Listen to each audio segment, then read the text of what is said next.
waxing, bleaching, plucking, tweezing, tanning, all these things aren't just for women anymore. Man has taken a page out of the beauty book and is grooming himself to perfection. Now, don't get me wrong, I'm all for a little bit of manscaping, but why are guys going to the spa instead of the pub?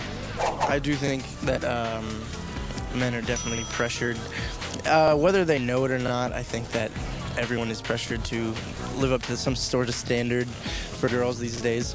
Especially here in South Beach, you know, it kind of gets a little bit out of control, you know, and I think they're in their own world or something like that, you know, so you look at them and you're like, okay, wait a minute, no, that's not gonna work.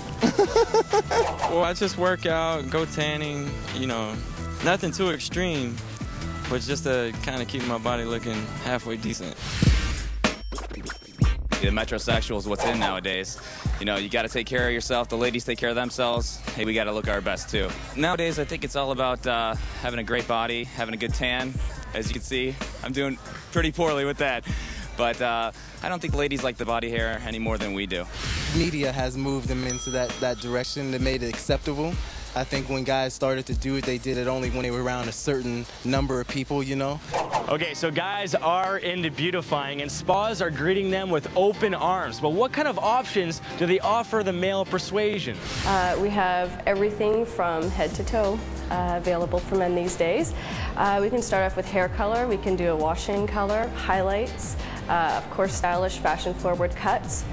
We also offer manicures, pedicures, waxing, threading, bleaching of the teeth. We're talking all over for the male. What we do here at Red, which is a hot towel treatment, it's a mini facial, it's a steam towel for men. They relax for a couple minutes under the heat of the towel. We apply a moisturizer, cleanser, and a toner. So how you look translates into how you feel, and that's why we find guys are walking through the door looking for that confidence.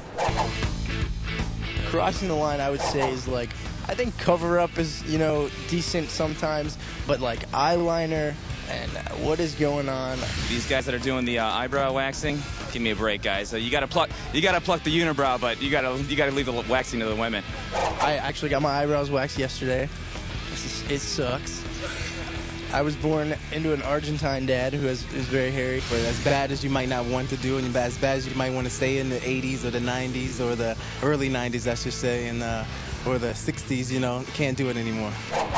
Well, after all that, I found out that there's more pressure than ever on men to be, well, pretty, I guess. But there's a line between being well-groomed and becoming a Ken doll. Now, if you excuse me, I need to go rub some aloe on my chest. Thanks.